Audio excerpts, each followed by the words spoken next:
Hey everyone, welcome back to my channel, and this is lecture number 7. In the lecture number 6, we have already discussed the works of Geoffrey Chaucer, where we have covered Chaucer के जितने भी उन्होंने works लिखे हैं important, plus हमने Canterbury Tales के बारे में भी जो important key points थे डिस्कस कर लिए हैं. Now we are on the lecture number 7, where we have to discuss other major important poets or authors of Chaucer's age. कि चौसर की एज में बाकी भी ऑथर्स तो हुए थे ना, तो we have to discuss them as well. तो एक चीज़ आपको माइंड में रखनी है कि जब हमने चौसर को डिस्कस किया था, आई टोल्ड यू कि जो चौसर थे he was known as a prince of plagiarist because he somehow tries to copy a lot of materials, a lot of textbooks which was written in Latin, French language, Latin language and other languages. तो अब आप इस video में देखोगे कि किस तरीके से जो चौसर के वर्क थे उन्होंने भी कहीं ना कहीं जो उस एज के बाकी के पोइट्स थे उनको इन्फ्लुएंस किया. और अब आप देखोगे कि किस तरीके से चौसर के वर्क को भी किसी ने कहीं ना कहीं कॉपी करने की कोशिश करी है. So the first poet which we have is William Langland. तो विलियम लैंगलैंड सुनने के बाद आपके माइंड में सडनली पियर्स द प्लोमैन आया होगा. अगर नहीं भी आया तो भी कोई प्रॉब्लम नहीं है, हम सिंपली पोइट के बारे में एक छोटी छोटी समरी डिस्कस करेंगे कि एग्जैक्ट में उनके बारे में कौन कौन सी कुछ इंपॉर्टेंट चीज़ें हैं जो हमें अपने माइंड में याद रखनी है. तो विलियम लैंगलैंड का जो लाइफ स्टाइल थी, it was very ordinary life style. तो इनका जो वर्क है वो भी बहुत ज़्यादा ऑर्डिनरी में है. ऐसा नहीं है कि हमें कुछ भी सुपरफिशियल देखने को मिलेगा कि बहुत ज़्यादा सुपरफिशियल लिख दिया है. आर्टिस्टिक वे में उनके वर्क्स हमें देखने को मिलेंगे. अब सेकंड चीज़ ये है कि चौसर ने जो लैंग्वेज यूज़ करी थी that was the east Midland dialect, right. East Midland dialect थी वो, लेकिन जो लैंगलैंड ने यूज़ करी थी वो थी वेस्ट मिडलैंड डायलेक्ट. आपको ये चीज़ माइंड में रखनी है. और इनकी जो पियर्स द प्लोमैन है, ये एक विजन है, अ ड्रीम विजन पोएम है. जैसे मैंने आपको लास्ट वीडियो में बताया था कि इस टाइम पे जितने भी वर्क मेनली लिखे गए थे, somehow they all are in a dream vision. कि कोई ना कहीं ना कहीं लग रहा था कि हाँ उन्होंने ड्रीम विजन में ही लिखा है, क्योंकि एक टाइम पे एक आइडिया पॉपुलर होता है तो कहीं ना कहीं सारे राइटर, ऑथर, पोइट उसी आइडिया को लेके अपने अपने वर्क्स को कंप्लीट करते हैं. तो इसमें पियर्स द प्लोमैन में उन्होंने क्या बात करी है, he talks about what life is about for an ordinary person. कि ऑर्डिनरी पर्सन के लिए लाइफ जो है वो किस तरीके से है. अब इसमें जो पियर्स है, एक कंट्रीमैन है जो मेन कैरेक्टर है, वो सो जाता है.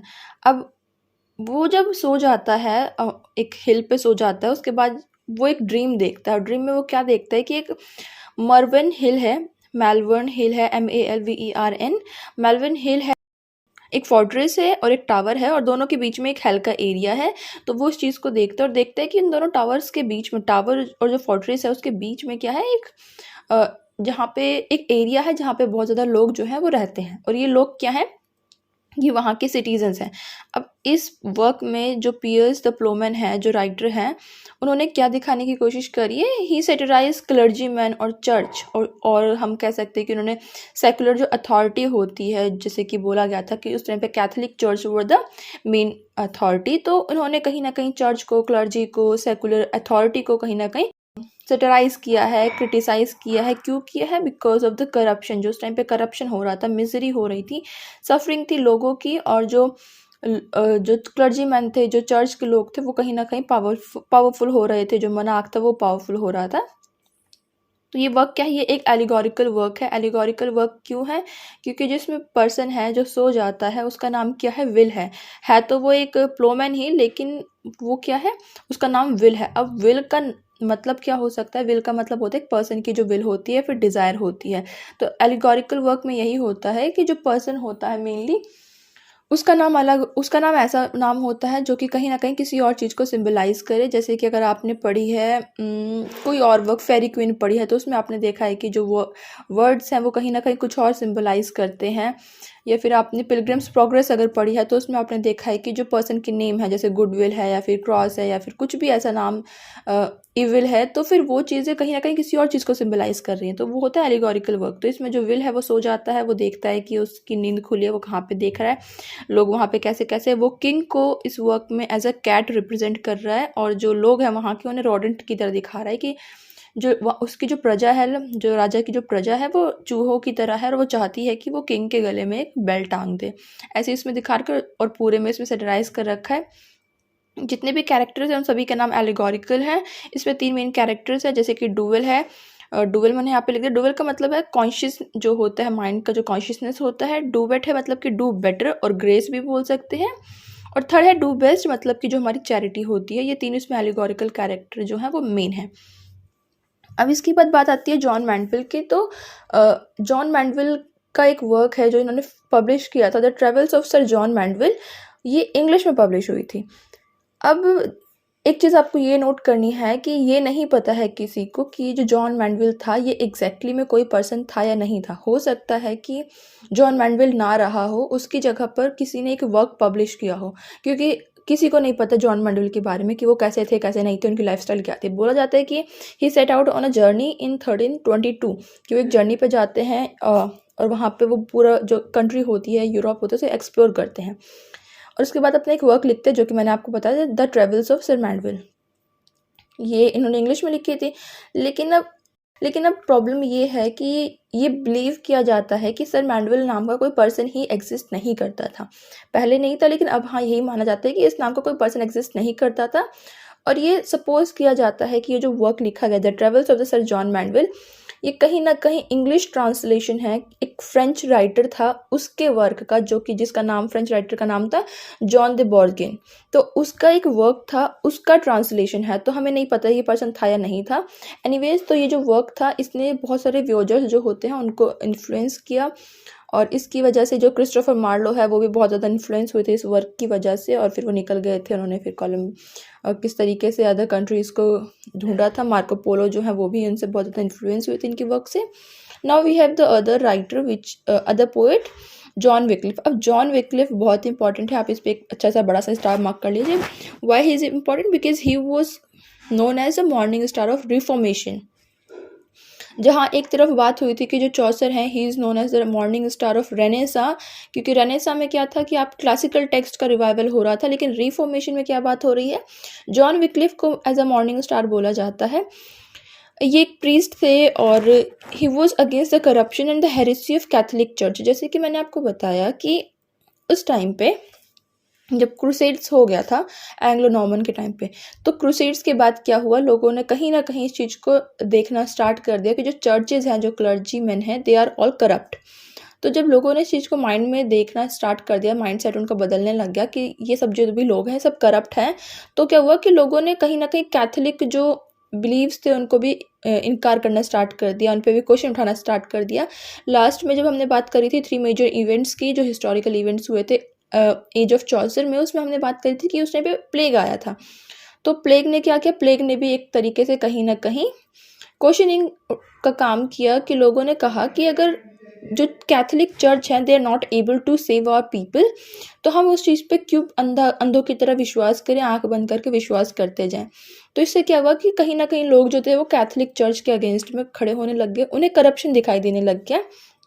सो जो विक्लिफ है he was also against the corruption and the heresy of Catholic church, कि वो उस टाइम पे उन्होंने जो जो चीज़ें चर्च में देखी थी। एंड नाउ ही सेड कि जो मिनिस्टर हैं, मिनिस्टर शुड बी हम्बल, कि मिनिस्टर्स को हम्बल होना चाहिए, पायस होना चाहिए, उनकी जो सोल होती है उसे पायस होना चाहिए। और इसे बोला जाता है मॉर्निंग स्टार ऑफ रिफॉर्मेशन। अब रिफॉर्मेशन क्या हुआ था, वो 15th सेंचुरी में स्टार्ट हुआ था। क्यों हुआ था, क्योंकि क्लर्जी जितने भी थे या फिर चर्चेस थे, दे वर ऑल करप्टेड, इसलिए लोगों ने कहीं ना कहीं इसके अगेंस्ट में प्रोटेस्ट किया और फिर एक रिफॉर्मेशन स्टार्ट हुआ। वो हम अगली जो लेक्चर की वीडियो डालूंगी मैं उसमें डिस्कस करेंगे। तो ये क्या हुआ था कि वन ऑफ द मेडिवल फॉररनर हैं जो विक्लिफ हैं, जो कि प्रोटेस्टेंट रिफॉर्मेशन हुआ था। अब मैंने बताया कि रिफॉर्मेशन का स्टार बोला जाता है, पर क्यों बोला जाता है, because he was the first person जिसने कहीं ना कहीं अगेंस्ट में जो चर्च का करप्शन था उसके अगेंस्ट में वर्क करना स्टार्ट किया था। अभी आप आगे भी देखोगे कि इसने किस तरीके से अपने वर्क्स को पब्लिश किया। अब जब विक्लिफ थे, इनके फॉलोवर्स जो थे उनको लोलार्ड्स बोलते हैं, यहाँ पे मैंने लिख दिया है, और लोलार्ड्स ग्रुप बोल सकते हैं उनके जो ग्रुप था। और उनका जो मूवमेंट था, जो इन्होंने चर्च के अगेंस्ट में, करप्शन के अगेंस्ट में वर्क करना स्टार्ट किया 13th एंड 14th सेंचुरी में, वेयर वी हैव नथिंग, कि उस टाइम पे कुछ भी ऐसा नहीं था, क्योंकि चीज़ें तो कब स्टार्ट हुई, 15th सेंचुरी में स्टार्ट हुई थी, जब हम नेक्स्ट एज ऑफ रिवाइवल आती है तब। लेकिन उससे पहले ही उसकी जो एक रास्ता था वो बन गया था, लोगों ने देखना स्टार्ट कर दिया था। तो लोलार्ड्स मूवमेंट क्या था कि ये प्रोटेस्ट कर रहे थे, प्रोटेस्ट मूवमेंट था एक against the church, against the Catholic practices. तो ये क्या चाहते थे, they wanted to reform Catholic church, कि हमें रिफॉर्म करना है चर्च को, तो इसीलिए इसे रिफॉर्मेशन बोला जाता है। प्रोटेस्टेंट क्यों बोलते हैं, because they were protesting against the Catholic church, right. तो वो जो चर्च के बिलीव्स थे, कस्टम्स थे, उनके अगेंस्ट में एक रिफॉर्मेशन चाहते थे। इनका मेन वर्क क्या है विक्लिफ का, इनका सबसे मेन वर्क है विक्लिफ्स बाइबल। इन्होंने बाइबल को ट्रांसलेट कर दिया था। उस टाइम पे क्या था कि जो बाइबल थी it was written in Latin language. तो लेटिन लैंग्वेज ऐसा नहीं था कि जो लोअर क्लास के लोग थे उनके पास उसकी अवेलेबिलिटी नहीं थी। क्यों नहीं थी, क्योंकि लोअर क्लास तो एजुकेटेड ही नहीं थी ना। तो लोअर क्लास जब इलिटरेट थी तो उन्हें लैटिन लैंग्वेज, जो कि एक अपर क्लास की लैंग्वेज थी, वो नहीं आती थी। तो विक्लिफ ने क्या सोचा कि हमें जो बाइबल है इसे अवेलेबल करवाना पड़ेगा इंग्लिश में। तो he was the first person जिसने लेटिन लैंग्वेज में जो बाइबल लिखी थी उसे वर्नैकुलर इंग्लिश में ट्रांसलेट किया। वर्नैकुलर मतलब कि जो उस टाइम पे इंग्लिश यूज़ हुआ करती थी नॉर्मल जनरल लाइफ में, ताकि जो लोग हैं वो उस चीज़ को समझ सकें। तो उस टाइम पे जो कैथलिक चर्च थे they were controlling all the interpretation of the Bible, कि अगर आपको इंटरप्रिटेशन चाहिए बाइबल की कुछ भी, तो we are here to summarise it, कि हाँ हम यहाँ पर हैं और हम इस चीज़ को समराइज करेंगे। कोई भी एकेडमिक्स की अगर तुम्हें इन्फॉर्मेशन चाहिए तो उस टाइम पे भी क्लर्जी मैन थे कि they are all over the books, कि हाँ हम ही चीज़ों को बताएंगे, आपको कुछ भी नहीं पढ़ना क्योंकि आपको कुछ पढ़ना नहीं आता, क्योंकि आपको लैटिन लैंग्वेज नहीं आती है। तो क्या हुआ, बाइबल जब लैटिन से इंग्लिश में ट्रांसलेट हुई तो क्या हुआ, लोगों के पास उसकी एसेसिबिलिटी बढ़ गई, लोगों ने उसे पढ़ना स्टार्ट कर दिया। विक्लिफ क्या चाहते थे, विक्लिफ चाहते थे कि जो पेजेंट है, जो कॉमन मैन है, they should be able to read the Bible by themselves, कि अगर कोई पढ़ सकता है तो वो खुद पढ़ ले, क्योंकि इंग्लिश में आ जाएगी तो वो सब पढ़ सकते हैं और उन्हें कहीं ना कहीं दूसरे पे डिपेंड होने की जरूरत नहीं पड़ेगी, कैथलिक चर्च पर डिपेंड नहीं होना पड़ेगा for any kind of information. इसीलिए उन्होंने इंग्लिश में अपनी बाइबल को प्रिंट करवाया 1382 में। अब ये चीज़ें जब हो रही थी तो आपने सोचा कभी कि इतना सब कुछ सोसाइटी में हो रहा था, तो ऐसा तो नहीं है कि इनको वेलकम किया गया होगा। जो प्रीस्ट थे, जो क्लर्जी मैन थे, वो तो इनको वेलकम बिल्कुल भी नहीं करेंगे। तो इसी तरीके से इनके साथ भी हुआ था। जो पोप थे, जो हेड ऑफ द चर्च होते हैं, उन्होंने क्या किया, ही एक्यूज्ड विक्लिफ कि ये कहीं ना कहीं हेरेसी दिखा रहे हैं। इनके जो ओपिनियंस हैं, विक्लिफ के जो ओपिनियंस हैं, they are not in the favour of church, they are contradicting church doctrine. की जो डॉक्ट्रिन, जो क्लासेस या फिर जो टीचिंग चर्च देता है वो उसके बिल्कुल ही अगेंस्ट में है। तो क्या हुआ कि विक्लिफ के जो फॉलोअर्स थे उनको जला दिया गया, बहुत सारे उनके फॉलोअर्स को जिंदा जला दिया गया। प्लस जब विक्लिफ की डेथ हो गई, इनके जितने भी वर्क्स थे उनको जला दिया गया। प्लस इसके बाद भी इनको, उनकी जो कहानी थी वो ख़त्म नहीं हुई। जब इनकी बॉडी को दफनाया गया था, कुछ दिनों बाद पोप ने एक अनाउंसमेंट करी कि इनके जो रिमेन्स हैं, जो बॉडी के रिमेन्स हैं, उनको वहाँ से निकाल दिया जाए। और उनके बाद उसकी बॉडी के रिमेन्स को वहाँ से निकाला गया, उसको जलाया गया और उसके जो एशेस थे उसे एक रिवर स्विफ्ट में डाल दिया गया। तो आपने देखा कि उस टाइम पे जो प्रोटेस्ट कर रहे थे उनके साथ क्या हो रहा था। अभी तो हम मार्टिन लूथर पे भी आएंगे, जो कि नेक्स्ट लेक्चर में स्टार्ट करेंगे, और वो सीरीज़ बहुत इंटरेस्टिंग हो जाएगी जब हम रिवाइवल की बात करने लग जाएंगे, रिफॉर्मेशन की बात करने लग जाएंगे। नाउ वी हैव जॉन गोवर। तो जॉन गोवर को मोरल गोवर भी बोलते हैं। क्यों बोलते हैं वो अभी हम डिस्कस कर लेंगे। और इन्होंने बहुत ज़्यादा वर्क्स लिखे हैं जो कि कहीं ना कहीं थोड़े बहुत कॉपी भी हो रखे हैं, हम बोल सकते हैं। अब जो जॉन गोवर है, he was a friend, good friend of चौसर। तो जब चौसर के एक अच्छे फ्रेंड थे तो आप देखोगे कि इन्होंने चौसर के बहुत सारे वर्क्स को कहीं ना कहीं कॉपी करने की कोशिश करी है। Even Chaucer was the person who admire him, उन्होंने भी गोवर को बहुत एडमायर किया है अपने वर्क ट्रायलिस एंड क्रिसेड में। जो उन्होंने लिखा है, एक पोइट्री लिखी है, उसमें उन्होंने जॉन गोवर को बहुत ज़्यादा प्रेज किया है। अब गोवर की जो पोइट्री है, they all are considered as the moral poetry, political and historical and religious poetry. तो इनके जो थीम्स होते हैं ये moral, political, historical and religious होते हैं।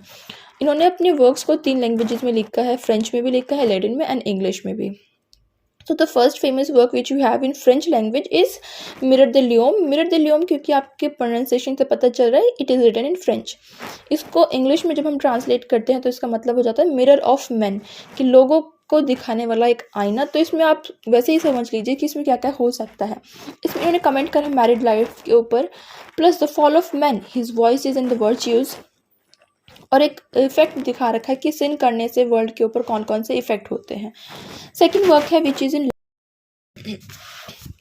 वॉक्स क्लेमेंटिस। ये इन्होंने लैटिन में लिखी थी, अगर मैं इंग्लिश में बोलूँ तो the voice of the crying one. तो ये कहीं ना कहीं डील करती है पॉलिटिकल डिस्टर्बेंस से जो कि उस टाइम पे हो रही थी रिचर्ड II के रेन के ड्यूरेशन में। तो अगर अब आपको याद आ रहा होगा कि 1381 में पेजेंट्स रिवॉल्ट हुआ था, जो कि मैंने इससे पहले की लेक्चर में डिस्कस किया था कि जो पेजेंट रिवॉल्ट हुआ था या फिर जो प्लेग हुआ था, इन सब ने कहीं ना कहीं आगे वाले राइटर्स के लिए एक रॉ मटेरियल तैयार किया था। तो ये जो वर्क है वॉक्स क्लेमेंटिस, इसमें भी इन्होंने कहा क्या बात करी है, इन्होंने क्रिटिसाइज किया है करप्ट पॉलिटिशियंस को उस टाइम पे जो रह रहे थे, जैसे कि रिचर्ड द सेकंड को भी बोल सकते हैं हम। प्लस ये डील करता है, ये वर्क डील करता है पेजेंट्स रिवॉल्ट से, जो कि उस टाइम पे हो रहा था। वॉल्ट टाइलर रिवॉल्ट भी बोलते हैं हम इसे, क्योंकि वॉल्ट टाइलर जो थे he was the leader of the this revolt, और इसे कहीं ना कहीं अटैक करते हैं इमोरल गवर्नमेंट स्ट्रक्चर जो उस टाइम पे थी उस पर, जो कि कहीं ना कहीं अल्टीमेटली ऐसी जो गवर्नमेंट होती है, इमोरल गवर्नमेंट होती है, वो क्या करती है, पेजेंट रिवॉल्ट को या फिर किसी भी तरीके के रिवॉल्ट को राइज करने में हेल्प करती है। तो इस वर्क के बाद चौसर ने बोला कि गोवर का जो निकनेम है उसे हमें बोलना चाहिए मोरल गोवर, क्योंकि उन्होंने इसमें मोरल बात करी है कि गवर्नमेंट को ऐसा होना चाहिए, पेजेंट्स रिवॉल्ट क्यों हो रहे हैं, करप्शन की बात करी, तो उसके बाद इनको नाम मिल गया मोरल गोवर।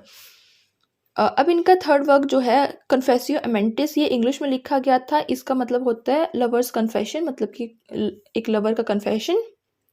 ये लिखी गई है ऑक्टोसिलेबिक कपलेट के अंदर।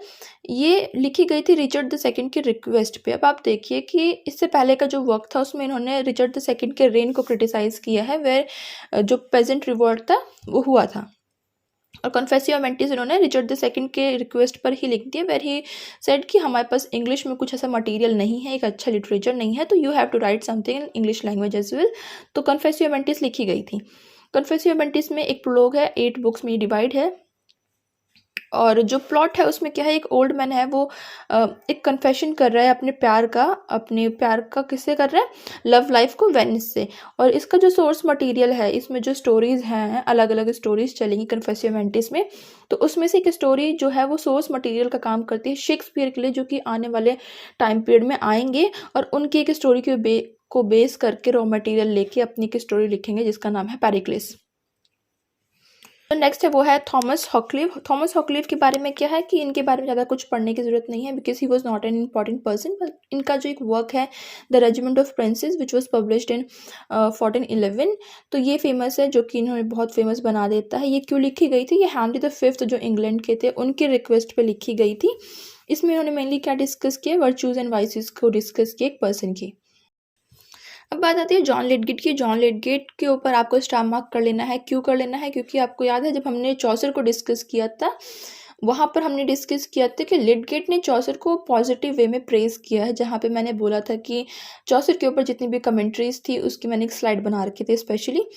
तो चौसर को इन्होंने बहुत एडमायर किया है, एडमायर करते थे ये, और इन्होंने कहीं ना कहीं चौसर के वर्सिफिकेशन को कॉपी करने की कोशिश करी थी, क्योंकि जब आप किसी को एडमायर करते हो तो आप उनके स्टाइल को, उनके वर्ड्स को कॉपी करना स्टार्ट कर देते हो। जनरल लाइफ में भी ऐसे ही होता है। बहुत सारे लोग बीटीएस के फ़ैन हैं तो वो उनके स्टाइल को कॉपी कर रहे हैं, उनके टी शर्ट्स को कॉपी करते हैं, या फिर जो हम फिंगर से हार्ट बनाते हैं वो कॉपी करते हैं। तो वो सारी चीज़ें क्या है, जब हम किसी को आइडल मान लेते हैं, किसी को एडमायर करते हैं, तो हम सिंपली उनको कॉपी करते हैं, इमिटेट करने की कोशिश करते हैं। तो लिटगेट भी एडमायर करते थे चौसर को, इसलिए उन्होंने वर्सिफिकेशन को कॉपी किया। वर्सिफिकेशन मतलब जिस तरीके की वर्ड स्ट्रक्चर को चौसर यूज़ करते थे उसी तरीके से इन्होंने अपने वर्क्स में वर्ड स्ट्रक्चर को यूज़ किया। इनका फर्स्ट वर्क है the serpent of the division. ये क्या है, ये इनका प्रोज वर्क है, लिटगेट ने लिखा है। इसमें इन्होंने जूलियस सीजर का अकाउंट किया है, उसके बारे में थोड़ा सा बताया है। Now we have the fall of the princes. तो फॉल ऑफ द प्रिंसेस क्या है, ये एक इंग्लिश ट्रांसलेशन है, बेकोशियो का एक वर्क है, फ्रेंच लैंग्वेज में लिखा हुआ है, जिसमें इन्होंने एक कंपिलेशन ऑफ ट्रेजेडीज, बहुत सारी ट्रेजेडीज को कंपाइल किया है। तो उस वर्क को इन्होंने ट्रांसलेट किया है और इसमें इन्होंने चौसेरियन राइम रॉयल को यूज़ किया है। अगर आपको याद होगा तो हमने डिस्कस कर लिया था कि जो चौसर थे उन्होंने एक नई तरीके की टेक्निक यूज़ करी थी अपनी पोइट्री में, स्टार्टअप किया था उस चीज़ का, वो था राइम रॉयल। ठीक है, तो अब इस पे आप स्टार मार्क करके ये देखिए कि द फॉल ऑफ प्रिंसेस क्या है, ये एक ट्रांसलेशन है, ओरिजिनल वर्क नहीं है, एक इंग्लिश ट्रांसलेशन है। नेक्स्ट है रीजन एंड सेंसुअलिटी। ये क्या है, ये एक ट्रांसलेशन है फ्रॉम फ्रेंच लैंग्वेज से है, जो कि किसी और का वर्क है, और इसमें इन्होंने मेन थीम क्या दिखा रखी है, थीम ऑफ चैस्टिटी। नेक्स्ट है ट्रॉय बुक। ट्रॉय बुक क्या है, ये भी एक ट्रांसलेशन है। यहाँ पे मैंने इसका वर्ड लिख दिया जो कि फ्रेंच में आई थिंक लिखा हुआ था, और ये किसके कमांड पे लिखी गई थी, ये कमांड पे लिखी गई थी प्रिंस ऑफ वेल्स और लेटर हेनरी द फिफ्थ जो किंग हुए थे उनके कमांड पे, डिमांड पे लिखी गई थी। द सीज ऑफ थीब्स ये किस तरीके से लिखी गई है? ये चौसर ने जो पिलग्रिम्स लिखी थी, द कैंटरबरी टेल्स लिखी थी, कहीं ना कहीं उसके रिस्पॉन्स में लिखी है इन्होंने द सीज ऑफ थीब्स। और इसमें जो लिडगेट हैं वो कहीं ना कहीं अपने वर्क में दिखाते हैं कि वो कंपेनियन करना चाहते हैं चौसर के पिलग्रिम्स को, और वो अपने जाके एक कहानी सुनाते हैं, अपनी एक स्टोरी सुनाते हैं, जो कि नाइट्स टेल, जो फर्स्ट टेल है हमारे पिलग्रिम प्रोग्रेस में, उसके साथ कंपेनियनशिप करती है, उसके कंपेनियन में वो टेल चलती है। अब जो दूसरा वर्क है इनका, the complain of the black night, ये किसके कॉपी कर रखी है इन्होंने? द बुक ऑफ डचेस जो चौसर ने लिखी थी उसके मॉडल पर इन्होंने अपना ये वर्क लिखा है। नेक्स्ट है द टेम्पल ऑफ ग्लास। तो जो हाउस ऑफ फेम हमने करी थी कि जो पर्सन है, नैरेटर है, सो जाता है, सडनली वो उठता है और वो देखता है कि he is in a temple जो कि ग्लास से बना हुआ है, फेम टेम्पल जो था। तो इन्होंने हाउस ऑफ फेम को कहीं ना कहीं मॉडल करके एलिमेंट्स को लेके अपनी टेम्पल ऑफ ग्लास कवर करी है, लिखी है। तो आपने देखा कि उन्होंने क्या किया, चौसर को कहीं ना कहीं कॉपी किया है, चौसर के वर्क को, या फिर ट्रांसलेशन करी है इन्होंने, इनका अपना ओरिजिनल वर्क मैं बोलूँगी तो नहीं है ज़्यादा। तो ये थे मेन कुछ पोइट्स जो कि चौसर की एज में आए थे। अब हम नेक्स्ट जो लेक्चर है, लेक्चर नंबर 8 है, उसमें हम स्टार्ट करेंगे एज ऑफ रिवाइवल, जो कि बहुत ही इंटरेस्टिंग होगा क्योंकि उसमें हम हिस्टोरिकल इवेंट्स देखेंगे, कैसे प्रिंटिंग प्रेस आया, कैसे लिटरेसी रेट बढ़ रहा है, कैसे रिफॉर्मेशन हो रहा है, मार्टिन लूथर किंग ने क्या किया है वहाँ पर, या फिर कैल्विन ने क्या है, किस तरीके से मोनार्की आएगी, और किस तरीके से जो एलिजाबेथ फर्स्ट है, जिन्हें आप फेमस हैं, आप सब जानते हो उन्हें, ब्लडी मैरी हैं जो कि मैरी क्वीन थी, ये दोनों ही क्वींस उसमें आएंगी और बहुत इंटरेस्टिंग हो जाएगा। So I will see you in the next video and don't forget to comment in the comment section आपको ये सीरीज़ कैसी लग रही है, because I am in love with this kind of series जहाँ पे मैं एक एक करके 1 by 1 चीज़ें कर रही हूँ, और जब मेनली वो चीज़ें बहुत पसंद आती हैं मुझे जो कि एक सीक्वेंस में चलती हैं। तो ये कहीं ना कहीं एक इंटरेस्ट बिल्डअप कर रही है मेरे अंदर फिर से कि हाँ ये हुआ, फिर वो हुआ, प्रिंटिंग प्रेस आएगा, फिर मोनार्की में चेंज आएगा, कैसे आएगा, हेनरी द 8th आएंगे, तो वो बहुत इंटरेस्टिंग लगता है मुझे। So I will see you in the next video and bye bye.